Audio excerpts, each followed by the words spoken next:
This has happened throughout administrations. And if they have reason to believe that there is something that is unconstitutional, you believe Democrats just to move forward. I hear you. And just to put a bow on it, you believe that that you took the message. Democrats are encouraging the military to defy the commander-in-chief over some current orders that you can't name, but you're pretty sure they're here's what I believe. I believe that regardless of the president, no one in our military should actually follow through with unconstitutional orders. What are they? That's what I believe. I'm saying regardless of the president. That's Republican Scott Jennings watching establishment media's favorite narrative collapse in real time, with Democrats pretending Trump is issuing phantom illegal orders they can't even identify. It shows exactly how this coordinated fear campaign works: baseless claims, projection, and pure political panic. Welcome to Nerk News. I'm Nerkish, and it looks like Democrats and their media allies are now running on nothing but fear, fantasy, and projection. Because when you can't point to a single illegal order, but still tell the military to defy the commander-in-chief, it exposes the whole strategy. They provoke chaos, then act shocked when people push back. Here's Scott Jennings expertly laying traps for the liberal hacks on CNN, then taking them to task once they take the bait. The only reason that the FBI is even looking into this is to chill speech. That's exactly what it is. He wants these people to stop.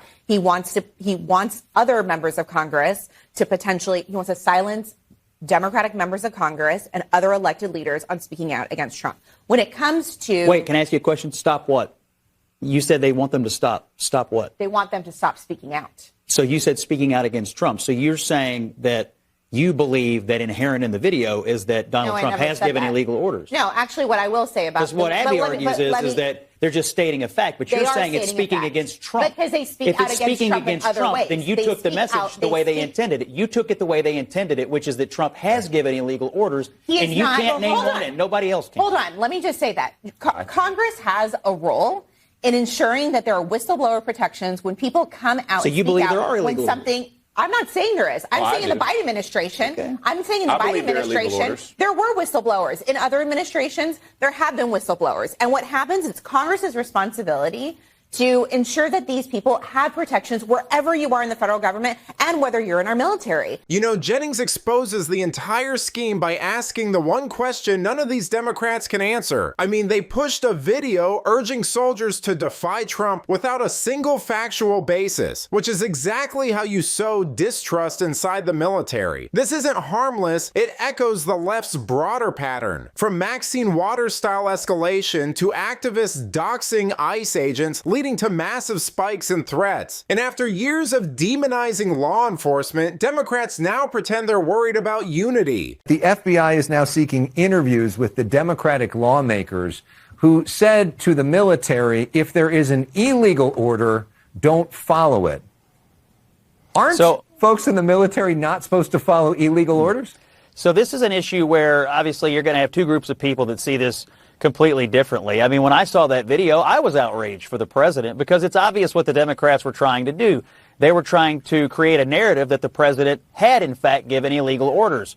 Nobody's yet named an illegal order. All the people in the video went on TV and got asked, what are the illegal orders? None of them can name an illegal order. Alessa Slotkin, who's supposed to be the moderate and the smart person in that group, said, well, you know, we have this movie, A Few Good Men. I mean, it was so unserious, but the point was clear.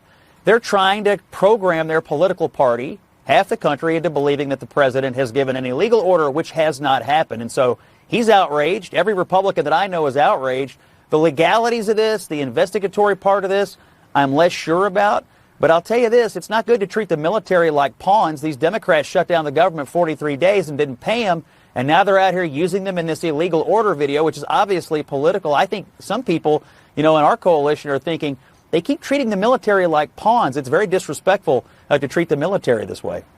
You know, Jennings is right to hammer this because when Democrats tell troops to ignore imaginary illegal orders, it reinforces a culture where the military is treated as a political enemy instead of public servants. And I mean, we just saw a targeted attack on National Guardsmen near the White House. The exact kind of violence that grows when people are taught to view troops as fascists. It's the same playbook they used on ICE, where demonization led to real assaults and doxing campaigns. I mean, for crying out loud, CNN just recently compared National Guard troops to their favorite German army. Actually, what the president is doing through the Secretary of Defense is creating units, official military units, to quite frankly, watch the American people. And that's the thing that is absolutely abhorrent. It reminds me so much of what happened in Germany in the 1930s. I hate to say it, but it's looking more and more like attacks like these aren't isolated events. It grows out of years of Democrats conditioning people to see the military as villains. I mean, these establishment media shows are literally comparing guardsmen to fascists on CNN, treating public safety personnel like they're part of some authoritarian uprising. When lawmakers and media voices label the National Guard that way, their base starts believing it, just like they did with ICE officers who were doxxed, harassed, and physically attacked. This rhetoric doesn't just stay online, it shapes how people act in the real world. But let me know what you think. Are Democrats putting troops at risk by comparing them to fascists and making these ridiculous videos? Let me know in the comments, and if you enjoyed this video, please give it a like and subscribe to the channel. That stuff really does help us out. Until then, this has been Nerk News. Thanks for watching. Bye.